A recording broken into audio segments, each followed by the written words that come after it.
отведены как раз такие Сударского района, села Вашгород.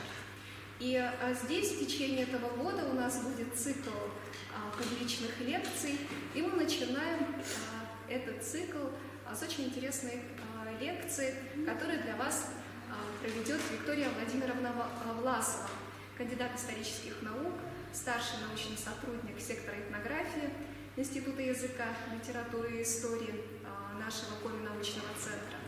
И если после лекции у вас будут вопросы к Виктории Владимировне, будут вопросы к нам, к экспозиционерам этой выставки, к Анне Сергеевне, ко мне, к Наталье Хозяиновой, мы будем рады ответить на них. Ну а сейчас, Виктория Владимировна, простите, что заняла столько времени вашего. Да. Как вы видите, сегодня мы будем говорить о крови старообрядцев, которые проживали на реке Вашка. Наверное, вы уже все знаете, что церковно-государственная реформа, которая прошла во второй половине XVII века, разделила общество на два вероисповедальных лагеря: сторонников официальной церкви, которая была реформирована патриархом Никоном, и ревнители древнего благочестия, которые отказались принять нововведения. Государство и церковь приложили немало усилий, чтобы расправиться с инакомыслящими. Старообрядчество было объявлено вне закона, исповедовавшие его считались государственными преступниками. Гонения на веру не могли не вызвать ответной реакции, которая выразилась в массовом бегстве крестьян из центра в труднодоступные малозаселенные места. Естественно, территория европейского северо-востока в силу своей удаленности от центра и особенностей природно-климатических была весьма привлекательна для староверов, которые искали спасения от преследований. Хочется сразу отметить, что староверие не было единым. Уже в конце XVII века, то есть буквально спустя 30 лет после раскола церкви, старообрядцы разделились, выделились в два основных направления. Это поповцы и беспоповцы. Как понятно из названия, да, то есть первые беспоповцы утверждали, что наступили последние времена, то есть с приходом патриарха Никона воцарился антихрист, и с этих пор не может быть благодатного священства. И они не принимали, считали, что священство потеряно. И они сохранили два таинства, которые считали нужно потребное во спасение, это крещение и исповедь. И, соответственно, поповцы это принимали священников Русской Православной Церкви, которые по тем или иным причинам переходили в старую веру. Следует отметить, что долгое время, что там видно, староверие рассматривалось исключительно как русское явление. Один из ярких примеров. В 1875 году была составлена этнографическая карта Риттиха.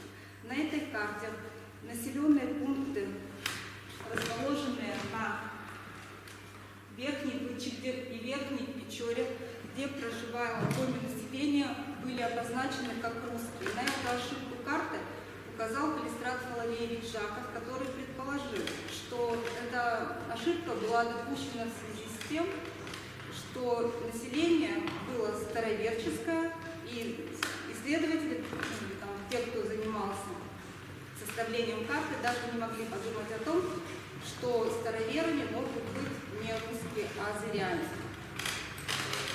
Следует отметить, что подобная точка зрения держалась довольно долго. И, например, в 1970 году известный исследователь старообрядчества Сергей Зинковский писал: «История отмечает отдельный факт перехода в старообрядчество мордвы, зырян, ватиков и карел, но в случае финно-угорских племен это и есть результат культурной ассимиляции народов более развитым русским населением». То есть вот такая существовала точка зрения. И работы последних десятилетий показали, что принятие старой веры действительно оказало очень значительное влияние на культуру и быт ряда финно-угорских народов. Однако это не означало утрату языковой и этнической специфики. В местах компактного расселения Коми староверие получило распространение на Средней Вашке, Верхней Вычегде и Верхней Печоре. Это территории, которые входили в состав Яринского и Усисольского уезда Вологодской губернии, а также в состав Мизенского, а позже Печорского уезда Архангельской губернии.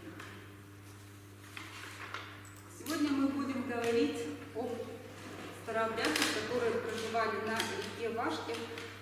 По сути, вот это село от Коптыги до Вашгорта. Впервые, собственно, о том влиянии, которое оказалось староверие на культуру и быт удорских коми, написали этнографы сыктывкарские и московские. Это Вера Николаевна Белицер и Любомир Николаевич Жеребцов.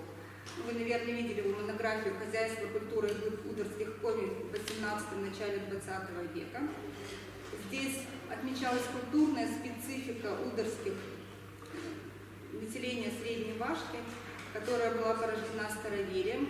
Поднимались вопросы истории появления и распространения здесь старой веры. Более подробно история старообрядчества, в том числе и получившего распространение на Средней Вашке, была освещена в работах Юрия Васильевича Гагарина. Здесь в общих чертах представлена история староверия в Архангельской и Вологодской губерниях, дана характеристика некоторым сторонам идеологии, культуры и быта. И что может быть интересно, Юрий Васильевич Гагарин активно выезжал в этнографические экспедиции, и им было зафиксировано, современное на тот момент, то есть 60-е, 70-е годы, состояние староверия в различных районах Республики Коми. Но надо понимать, что в советский период отношение к религии было достаточно таким прямолинейным и однобоким, господствовал научный атеизм как идеология, и, соответственно, оценки староверия и его влияния на культуру были, как правило, негативными. В 1980-е годы, после создания при Сыктывкарском государственном университете фольклорно-археографической лаборатории, начинается активное изучение старообрядческой книжной традиции на Вашке. Основное направление этой лаборатории, которую возглавлял Андрей Николаевич Власов, было изучение старообрядческой рукописной традиции, и в то же время происходил сбор материалов по этнографии и фольклору. Надо сказать, что в работах Андрея Николаевича как раз впервые обозначен ряд проблем, которые не поднимались ранее, например, билингвизм или двуязычие коми-староверов, то есть функциональное распределение коми и русского языка в общественной и религиозной сфере. По результатам многолетних исследований была опубликована монография, посвященная как раз старообрядческому центру на Вашке. Все мы знаем, какое значение, может быть, не знаете, но теперь будете знать. Книга имела огромное значение для старообрядческой культуры. Формирование и функционирование старообрядческих библиотек, история отдельных старообрядческих наставнических родов, а также книжному наследию одного из направлений староверия, а именно истинно православных христиан странствующих, посвящена книга Екатерины Владимировны Прокуратор. Я скажу, что я тоже занималась отчасти старообрядческим наследием Вашки, но меня в большей степени интересовала организация социальной жизни и обрядности. В отчетах, опубликованных в начале 20-го, в конце 19 века, авторами которых были епархиальные миссионеры, кстати, именно миссионеры и священники зачастую являлись первыми людьми, которые описывали те или иные религиозные воззрения каких-либо народов. И вот в этих отчетах впервые появляются упоминания о том, что среди зырян есть староверы. Согласно этим публикациям, старообрядчество появляется на Удыре не ранее 20 века, причем зачастую они пишут о достаточно позднем его появлении, то есть это вторая половина 19 века. И надо отметить, что вот эти рапорты священников не оставались тайной для местных староверов, которые в свою очередь обращаясь к епархиальным начальникам, указывали, что местные священники стараются скрыть факт, что здесь есть староверие, поскольку боятся неблагоприятных отзывов со стороны начальства.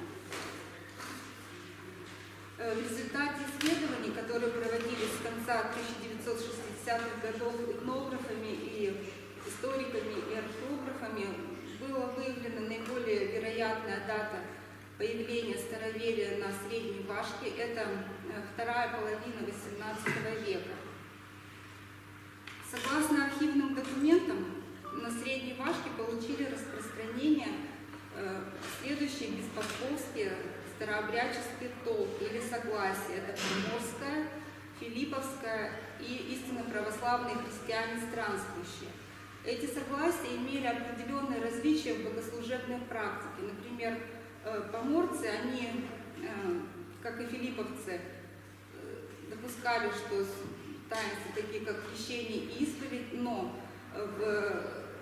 во второй половине XVIII века поморцы добавили к этим таинствам еще и брак. То есть они признавали брак, в отличие от филипповцев, которые на это не пошли. В 1862-64 годах проводилось следствие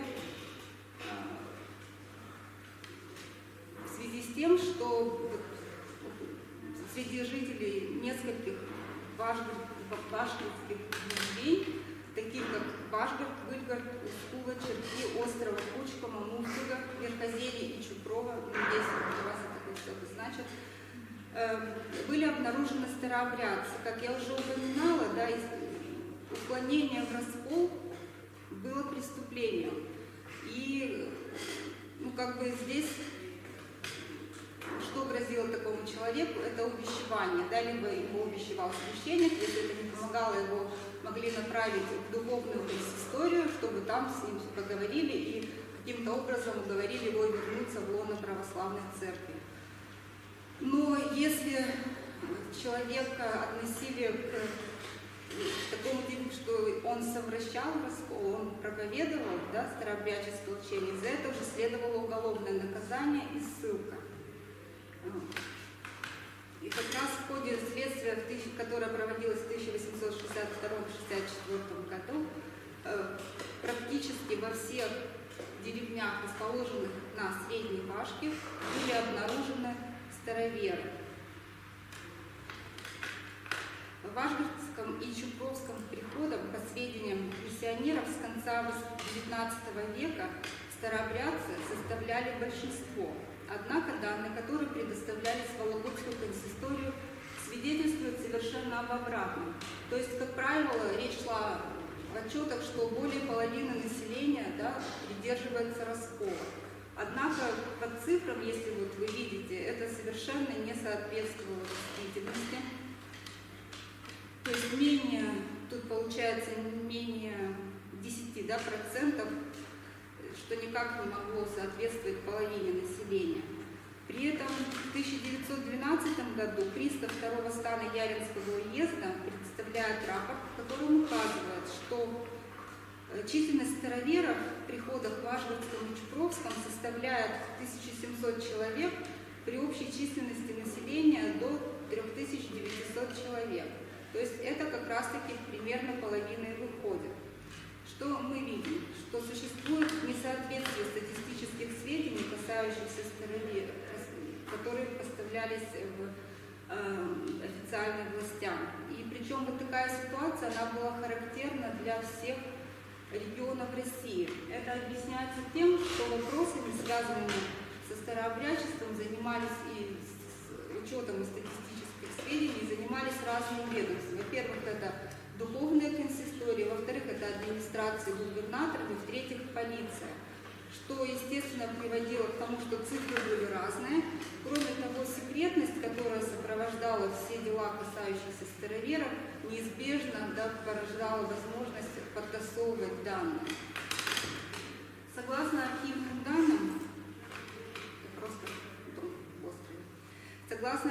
данным, староверы-удары поддерживали контакты с русскими единоверцами, проживавшими на территории Архангельской губернии, а также с московскими старообрядческими общинами. В начале 19-го, в начале 20 века в удорских деревнях староверы и православные или сторонники официального православия проживали совместно, причем последние составляли, как правило, большинство. И в то же время начальство и духовенство отмечало тайную приверженность большинства жителей Удары расколу. Вот что писал относительно ситуации в Ашгородском и Чупровском приходе один из миссионеров. О влиянии раскольников на православных должен сказать, что оно очень сильно. Православные, за редким исключением, почти все умеют ответить лишь то, что по этому поводу говорят раскольники. Необыкновенная редкость в таком приходе человек, крестящийся троеперстно, все двуперстники, даже самые усердные и преданные церкви прихожане. У многих в употреблении староверские листовки, подручники, старообрядческие псалтыри и другие книги. Многие православные ходят смотреть и слушать раскольническое богослужение, и не всегда из одного любопытства, а нередко из сочувствия к нему. Так, социально-экономические, исторические реалии требовали от староверов создания такой общественной организации, которая позволяла бы им адаптироваться к условиям окружающего мира. То есть с миром совсем порвать было нельзя. В связи с этим в старообрядческой общине были образованы две страты, это исты и мирские. Исты, верные, соблюдали все предъявляемые к верующему требования. Они соблюдали сложную достаточно систему запретов, которая ограждала их от контакта с миром антихриста. В свою очередь, верные, мирские были, хотя и ориентированы на нормы и ценности общины, но не соблюдали все установки. Общины возглавлялись наставником.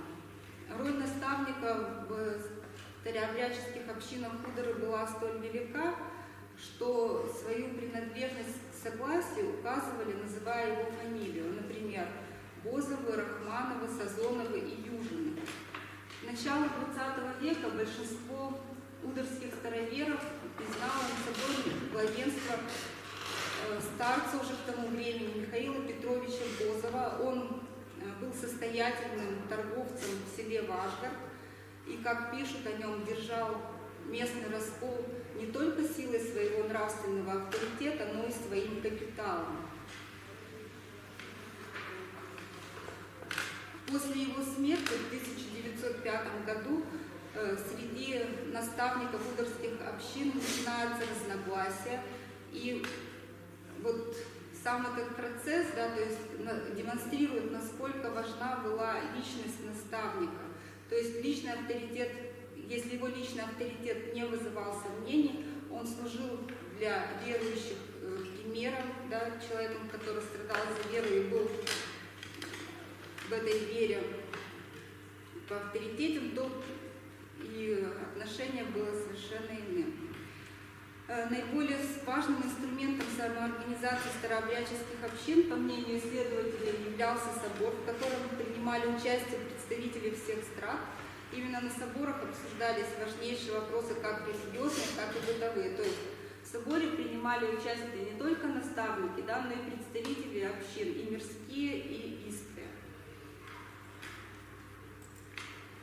Теперь немножко расскажу вам о истинно православных христианах-странниках, которые появляются на Ударе в конце XIX века.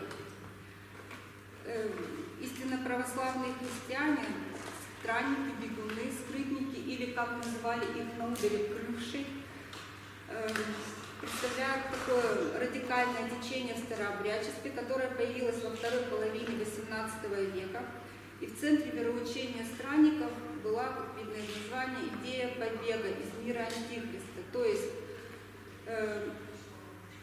была формально в этом вероучении проведена резкая черта между беглыми и мирскими. Только беглые, которые полностью отказались от контакта с миром, могли удостоиться истинного крещения. В свою очередь были и мирские, да, странноприимцы, в домах которых, собственно, и скрывались странники. В 1885 году скрытники жили в селах Чупрова, деревнях Коптюга и Муфтюга.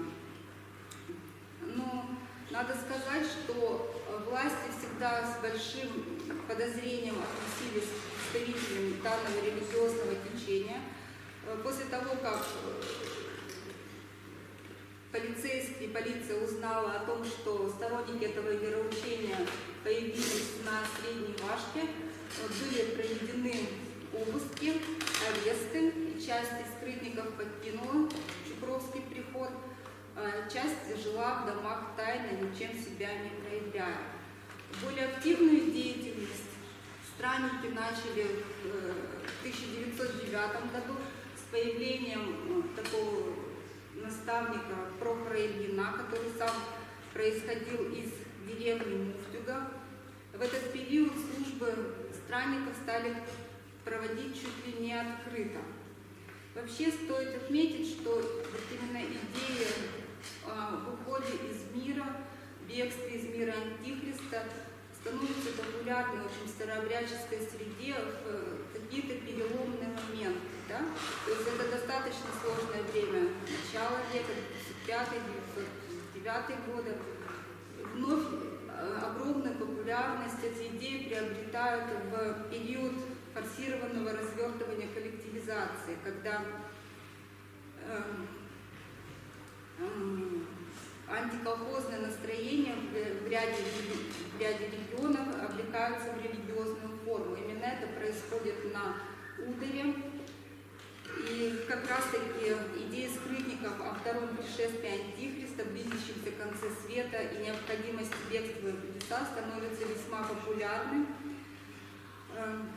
Ну, надо сказать, что и здесь правительство, и только уже в лице органов НКВД повело себя достаточно жестко. Наиболее активные сторонники были арестованы, 10 человек были этапированы в Сыктывкар и расстреляны. Это, конечно, нанесло значительный удар по странническому согласию на Ударе. Ну, теперь мы немножко поговорим о том, что же выделяло, да, старообрядцев из окружающих их, в общем, официально православных. Обособленность старообрядческих общин закреплялась, в числе прочего, и системой конфессиональных символов. Наиболее явным таким знаком принадлежности населения к староверию является двуперстие. Вот это иллюстрация старообрядческого цветника ударского, да, и здесь как бы вот они сами, можно сказать, представляли, да, в чем разница между новым обрядом и старым. И вот двуперстие – это одно из таких вот ярких символов. Далее, что мы видим, это восьмиконечный крест, да, в то время как они считают, что церковь после реформы патриарха Никона внедряет четырехконечный, или как они называли, латинский крест.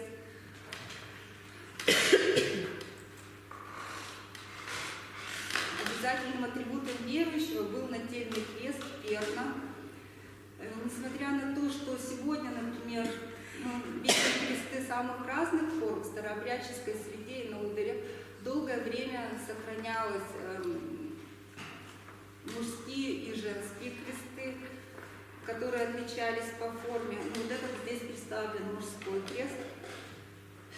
Некоторые информанты указывают, что в отличие от никонианских, на старообрядческих нательных крестах отсутствует изображение Христа.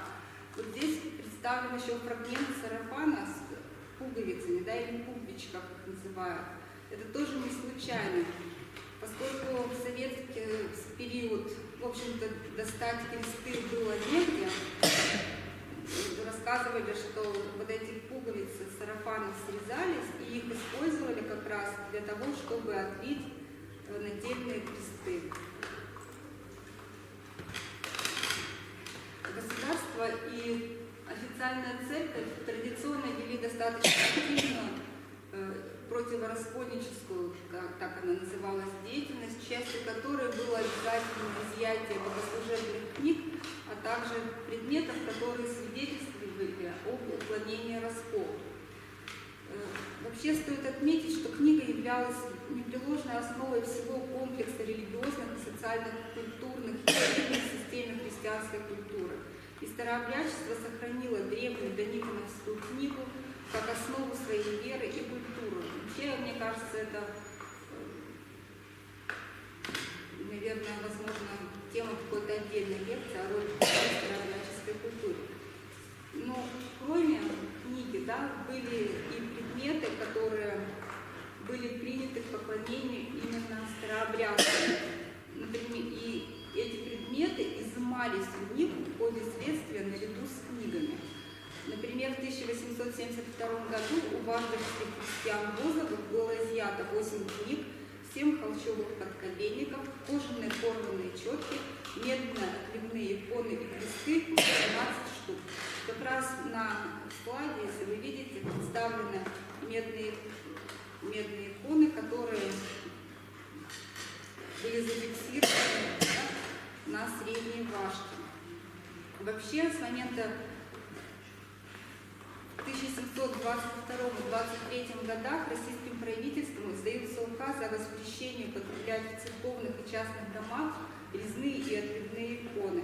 Обосновывалось это тем, что качество было их не очень хорошее, и именно старообрядцы продолжили изготовление литых икон, которое было ориентировано по изобразительному канону на древние формы.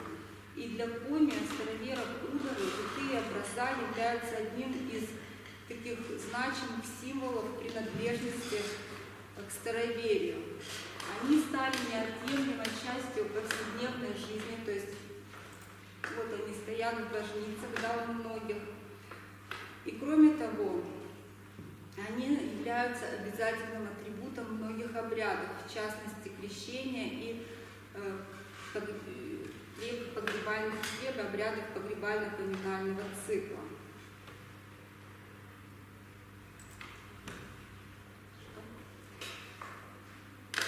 Центральное место в вопросах догматики, социального устройства, обряда и повседневной жизни занимала эсхатология, являвшаяся одним из ведущих компонентов старообрядческого учения. Представления о последних временах, конце света и страшном суде являлись предметом профессиональных толкований Писания, богословской и апокрифической литературы, кроме того, активно функционировали в фольклорном контексте. Реализация мер, которые исключили бы староверие как конфессиональную социальную общность сферы действия Антихриста, отразились в своде правил, которые затрагивали все сферы жизни и были призваны оградить верующих от неправильного греховного поведения. Существует довольно устойчивый набор бытовых признаков, которые рассматриваются как атрибуты староверия. Дольше всех в старообрядческой среде, это, во-первых, пищевые, да, запреты. Дольше всех на Ударе держался запрет на употребление табака. То есть аргументировали это тем, что табак – это греховное растение, он пророс из праха там, грешного человека, и поэтому категорически курить нельзя. Долгое время такой отличительной чертой староверов, ну, как в Удары, так и в других местах, являлось чашничество. То есть они пользовались посудой в доме своей каждый, и если для мирских была посуда отдельно.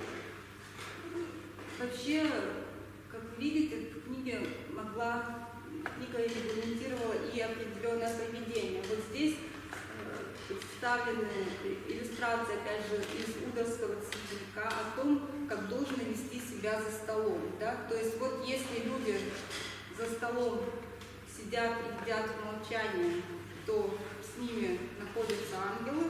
Если же они сплетничают и разговаривают, то, соответственно, да, вот их там поджидают не ангелы. Вообще, надо отметить, что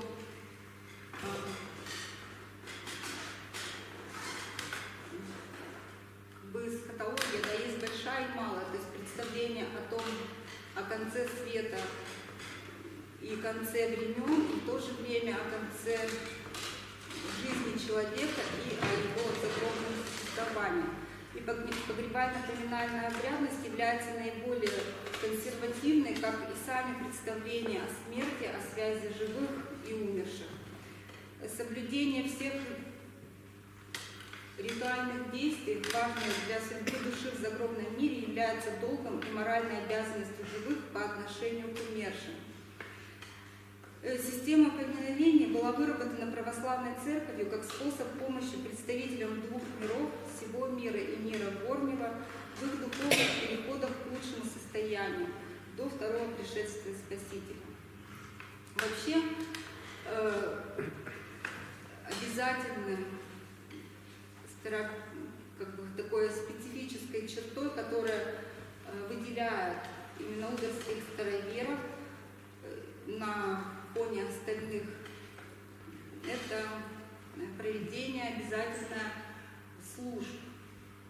Да, то есть под влиянием старообрядчества в поминальном обряде обязательно его частью является достаточно длинная поминальная служба. В течение 3 дней после того, как человек умирает, наставница или молящиеся читают молитвы в доме усопшего. Утром 3-го дня служится панихида, которая продолжается 1,5-2 часа. Причем в это время все жители села, причем не обязательно, что это должны быть родственники, приносят в дом подорожан или поминальное. Это обязательно хлеб, рыбники. Ну вот, если вы видите, сейчас это может быть и алкоголь, хотя раньше это было не характерно, и алкоголь старались не приносить.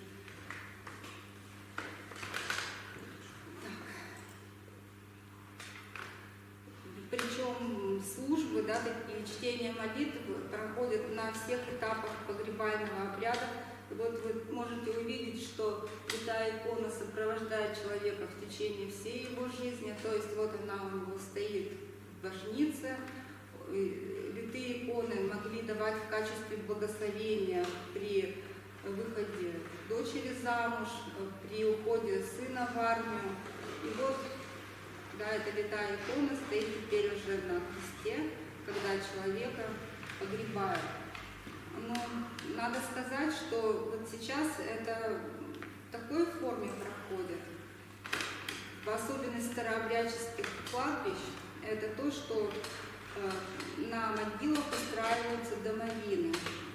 Следует отметить, что указом Синода устройство домовин было запрещено, и поэтому мы как раз можем говорить, что это такая особенность старообрядческих кладбищ. И тут, конечно, может не очень видно, но как раз-таки везде установлены восьмиконечные кресты. И вот там видно, что ранее в эти кресты как раз-таки и врезались витые иконы. Да? То есть вот действительно она так и сопровождала человека, и оставалась эта витая икона с ним после его смерти. Сейчас этого не делается. Почему? Во-первых, потому что неоткуда особо взять, да, потом восполнить это. А во-вторых, ну, такая есть не очень приятная вещь, как любители старины, которые разъезжают по селам и не гнушаются и тем, чтобы забрать какие-то вещи с кладбища, да, и с могилы. Вот тоже достаточно такое интересное явление. В 2006 году мы видели это кучками. Поминальная служба проходила у памятников героям Великой Отечественной войны. То есть здесь был выстроен такой импровизированный алтарь, где тоже стоят святые иконы. Пожилые женщины провели службу полностью, как бы таким образом, да, осваивая такое пространство села и вписывая эти памятники советские уже посредством традиционных ритуалов в какой-то другой контекст. Вообще, вот такое устройство как сами они называют это алтарь, то есть устанавливаются на возвышении иконы, и перед ними проводится служба, это обязательно. Так. Одно из характеристик. Ну, теперь я хочу сказать о том, что не только служба, не только молитва и служба сохраняется, но и как раз на Средней Вашке достаточно полно сохраняется поминальная трапеза. Причем здесь все строго регламентировано. То есть раньше на поминках мужчины ели отдельно от женщин, староверы ели отдельно от мужчин. Едят и сейчас едят из общих тарелок, не пользуются вилками, только ложками. Причем подача блюд тоже строго регламентирована. На стол подают сначала суп, а потом рыбу, далее кашу. Причем в некоторых случаях смена блюд может доходить до 6 и 7. Да, иногда говорят, что поминки это как еще одна свадьба, поскольку все очень должно быть хорошо и красиво.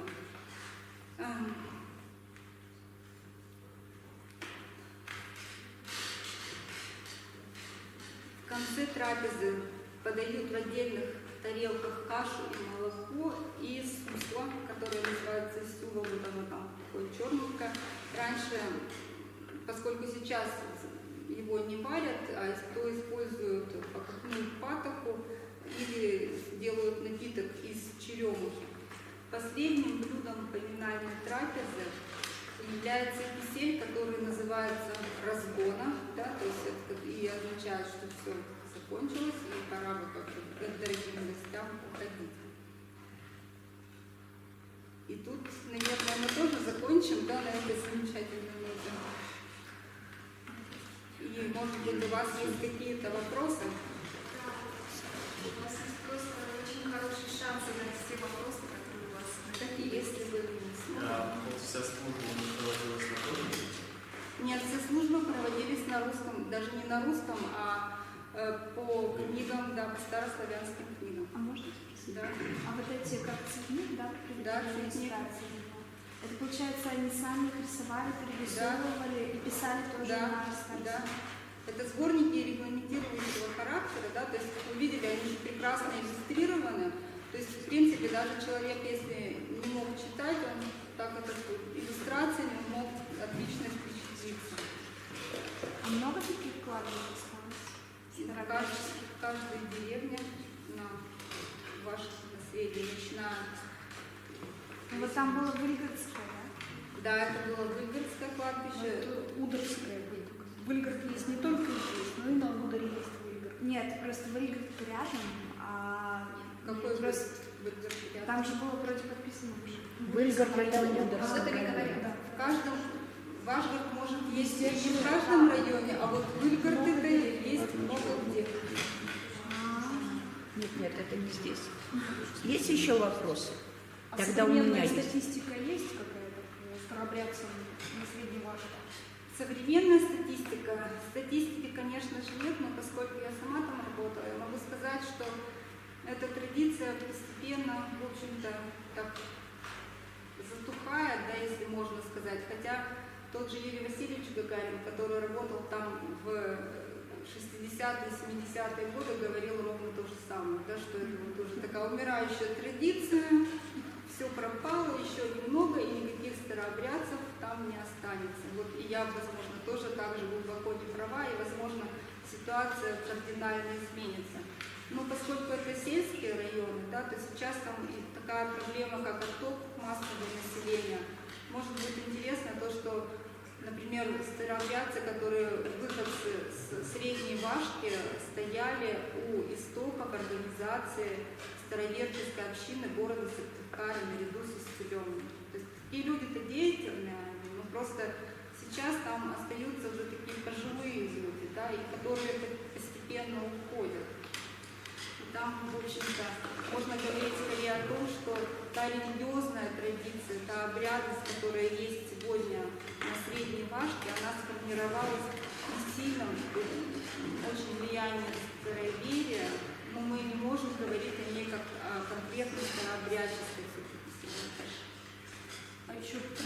переписывания, насколько сейчас вот жива, вот какая самая последняя, самая свежая нам попадалась? Вот сейчас мне не попадалось, сейчас, вы знаете, традиция переписывания жива, но не в такой форме, да? Сейчас это какие-то, нет, по-прежнему переписывают, но переписывают какие-то молитвы, да, какие-то там стихи, какие-то заговоры. А, собственно говоря, вот как книжная, все-таки это, наверное, получается где-то начало 20 века.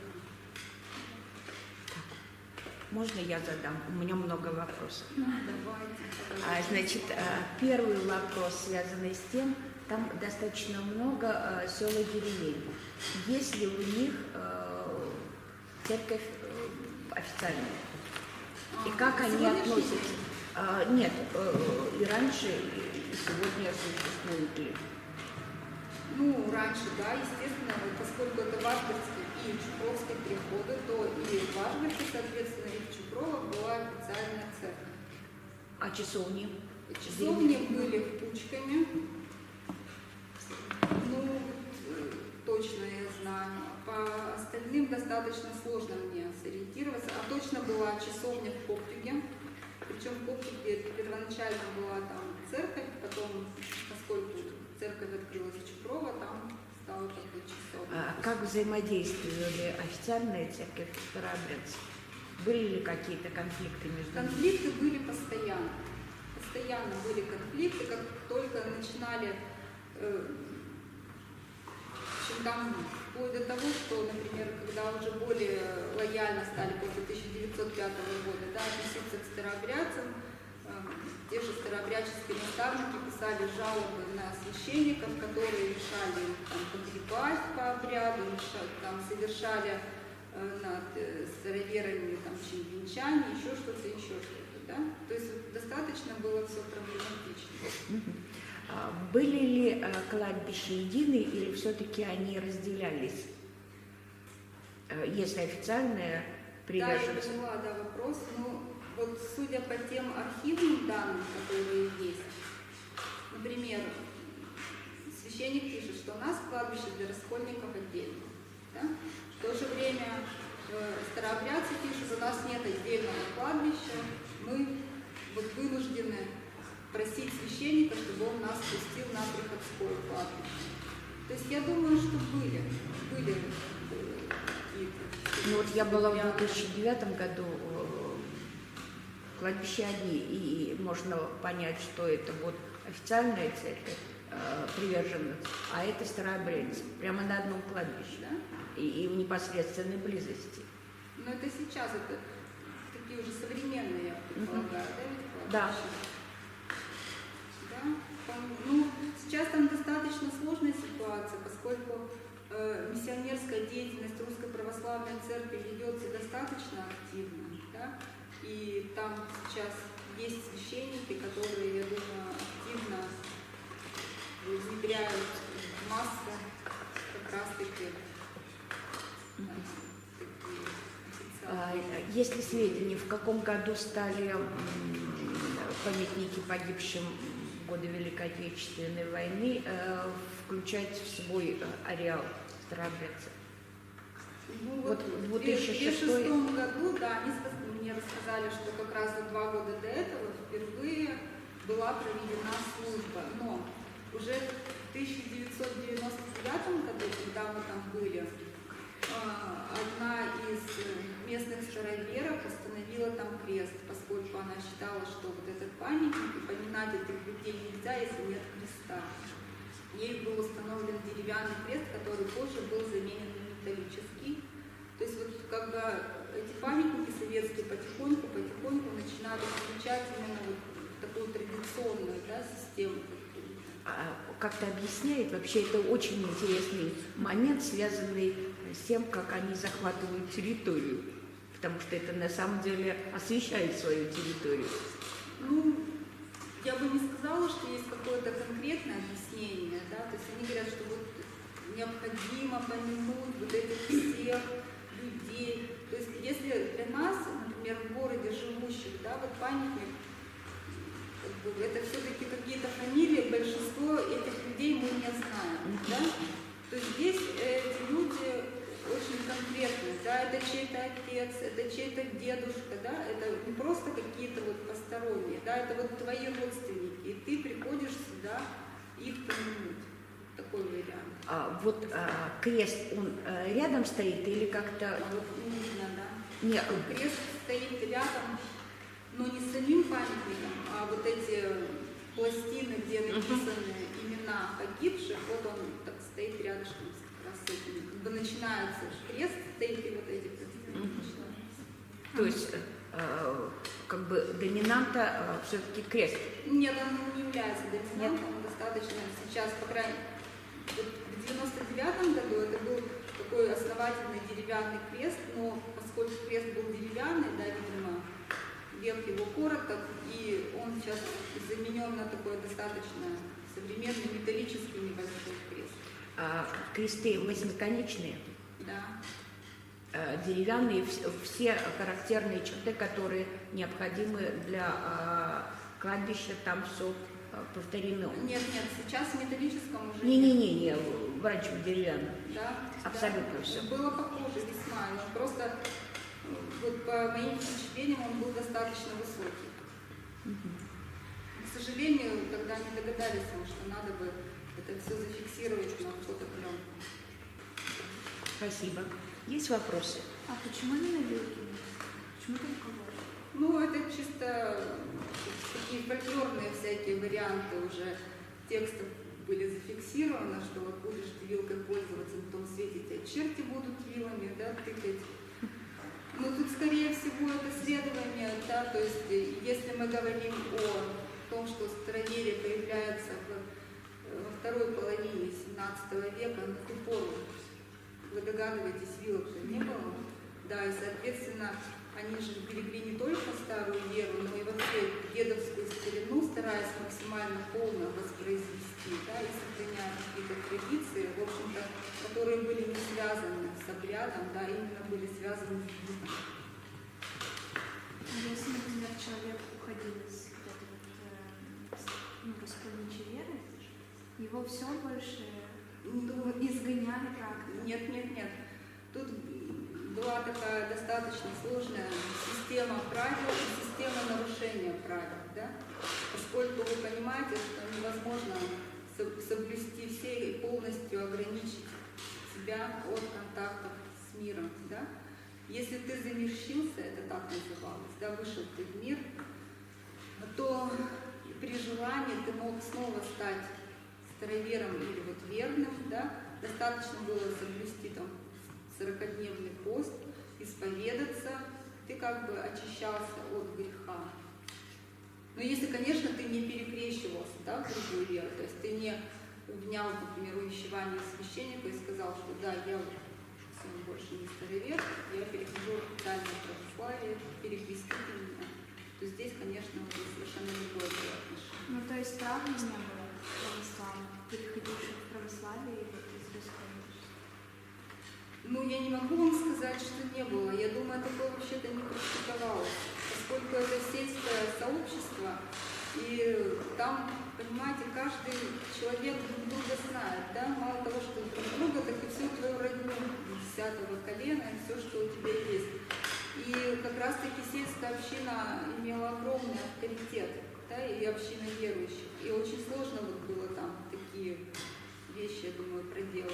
Скорее всего, невозможно переходить туда-сюда.